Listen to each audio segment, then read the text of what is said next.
Alors c'est drôle ici parce que tu te poses des questions sur la réelle personnalité de quelqu'un.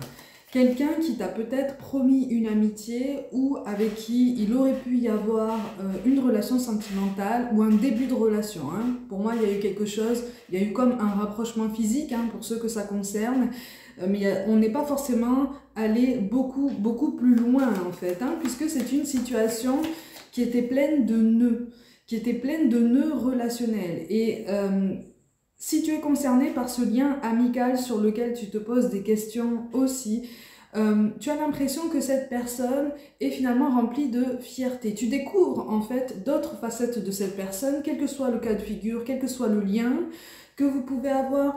Tu as l'impression de découvrir d'autres facettes de cette personne, des facettes que tu ne lui soupçonnais pas.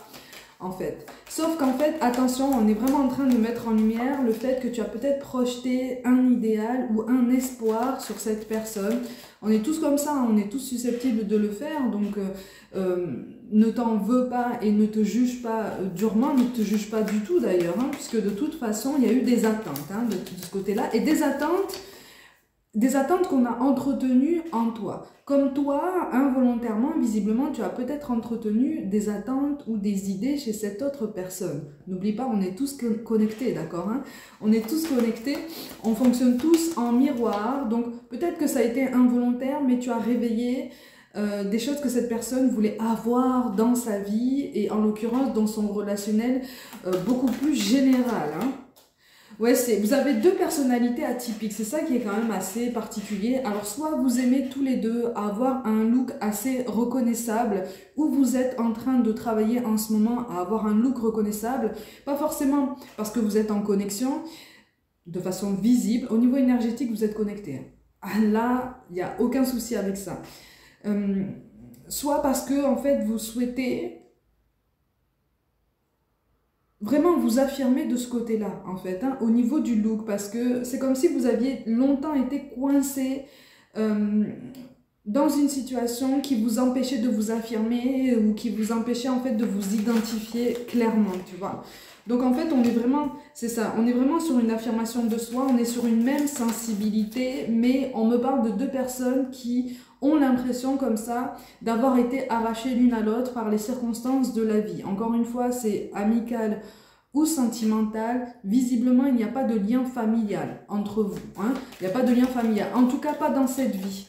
Parce que visiblement, vous avez fait partie de la même famille ou vous avez formé un couple dans une vie antérieure. Il y a un de vous deux là, il y en a un de vous deux là qui va pas tarder à s'exprimer, qui va pas tarder à ouvrir un petit peu le dialogue, parce que là on arrive à saturation en fait, on a besoin de se libérer de certaines émotions.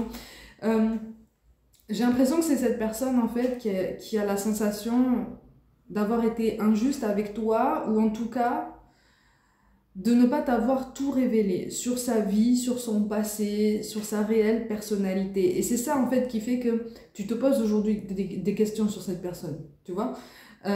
C'est quelqu'un que tu voudrais voir revenir dans ton quotidien, attention, alors pas forcément de façon régulière, mais juste pour avoir confirmation que le dialogue n'est pas rompu et que l'absence n'est pas non plus complète en fait, tu vois.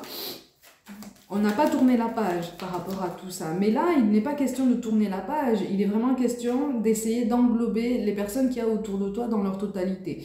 Il est question, en fait, de te pousser à te demander si tu es prêt ou prête à accepter les personnes qui gravitent autour de toi dans leur entièreté, comme elles pourraient essayer de faire avec toi, si tu veux. On est dans le donner et le recevoir qui essaye de réviser son équilibre. D'accord?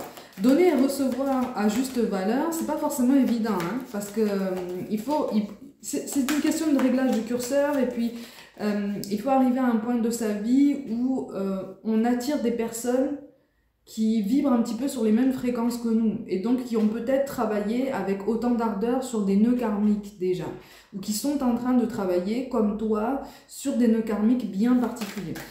Bon, ça c'est quelque chose d'assez particulier, donc c'est tout à fait normal, si tu veux, d'avoir des déceptions ou de se poser des questions. On te dit quand même que là, il est absolument inutile de tomber dans la déception complète, totale, et dans l'envie de jeter l'éponge avec cette personne. Vraiment. Parce qu'on te parle de quelque chose qui a vraiment du potentiel. On te parle... Oh là là, oui. Mais toi, Alors, il y a l'un de vous deux, en majorité, c'est toi, hein. En plus petite partie, c'est en face. Mais on te parle de quelqu'un qui a voulu vraiment prêter dévotion à l'autre personne, hein. C'est comme si tu lui avais rendu service, hein. Tu lui as presque, entre guillemets, sauvé la vie à de nombreuses reprises. Tu as fait preuve de souplesse, tu as fait preuve de gentillesse, hein. Il va y avoir une reconnaissance de ce côté-là. Je rappelle, c'est une guidance générale, donc prends vraiment ce qui résonne de façon toute particulière pour toi, d'accord? On n'est pas en train de te dire que ça va arriver, là, d'ici demain, on te parle des 2 ou 3 mois qui arrivent, ok? Ça peut te sembler long, mais vu comme le temps passe vite, vu comme le temps passe très très vite, ça va vite arriver et tu as le temps d'oublier de ce côté-là. Et donc, tu as le temps de lâcher prise, hein, de ce côté-là, et donc de laisser un petit peu les énergies extérieures travailler. Ouais, il va y avoir une entente, hein. Il va y avoir une reconnaissance. Mais oui, que ça ait été amical ou sentimental, tu as été dans une relation sauveur-sauvé. Et toi, dans la plus grande partie d'entre vous, tu as été le sauveur ou la sauveuse, en fait, hein. Mais c'est ce qui t'a épuisé aussi, hein. Et c'est ce qui a fait que tu as projeté des espoirs de reconnaissance, de gratitude, de présence aussi, hein. Et de contrepartie par rapport à tout ce que tu as fait pour cette personne, hein. Par rapport à tout ce que tu as enduré, il y a eu des mensonges, il y a eu un sentiment de trahison. On te parle de quelqu'un qui n'a pas forcément été sincère, ni avec toi, ni avec d'autres personnes, en fait, hein. Donc on est vraiment sur quelqu'un qui essaye de jouer dans son relationnel d'une façon assez maladroite, pour cacher une sensibilité, pour se montrer fort ou forte tout le temps, tout le temps. C'est quelqu'un qui veut se montrer invincible et prêt à toute épreuve, parce que c'est sa seule façon de se protéger, si tu veux. C'est sa seule façon de donner le change et d'essayer d'avoir l'impression d'avoir une certaine constance, en fait, hein, une certaine prestance, une présence.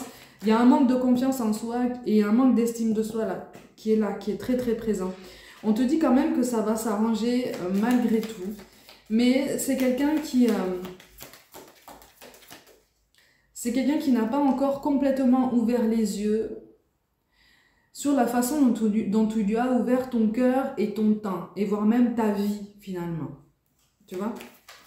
C'est quelqu'un qui n'a pas encore conscience de ça. Donc c'est possiblement quelqu'un de plus jeune que toi ou qui manque réellement de ce qu'on appelle une intelligence émotionnelle. Okay, donc une capacité, si tu veux, à se mettre à la place de quelqu'un d'autre, ou en tout cas à imaginer l'inconfort qu'on peut provoquer chez quelqu'un par rapport à notre comportement, si tu veux. Okay, ça peut être un homme, ça peut être une femme, c'est quelqu'un qui est dans une énergie masculine avec toi, donc qui a été particulièrement fuyant ces derniers temps. Bon, c'est quelqu'un, on ne te parle pas de quelqu'un qui est dans le regret, attention, hein. On ne te parle pas de quelqu'un qui est dans le regret parce que à ses yeux, tu incarnes une personne qui assume tout un tas de responsabilités hyper autoritaires, si tu veux, hyper rigides. C'est-à-dire que malgré toi, tu ne lui inspires pas cette sécurité émotionnelle que tu pensais pouvoir lui inspirer auparavant, si tu veux. Là, on n'est pas en train de te dire que c'est réellement comme ça, je suis vraiment en train de te parler de son état d'esprit et de son ressenti, surtout d'il y a quelques temps.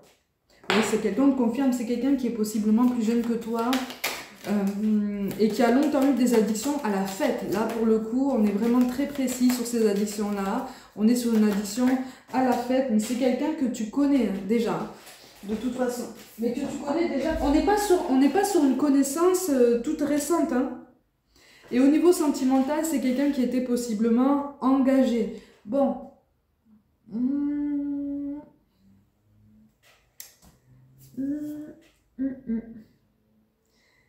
Tu as été sa bouée de sauvetage pendant un moment. Mais c'est quelqu'un qui va être amené à se relever par ses propres moyens, ou en tout cas à trouver un autre moyen de faire face aux aléas de la vie. Comme on est tous face à notre vie, à tous les jours, hein. C'est quelqu'un qui va devoir sortir un petit peu les rames, mais pas forcément par rapport à toi. C'est quelqu'un qui a déjà l'impression de ramer complètement dans sa vie, alors que ça n'est pas le cas, hein. On a un potentiel qui est quand même très intéressant, donc laisse venir. Si c'est toi dont on s'est éloigné, laisse venir, les choses se décantent doucement.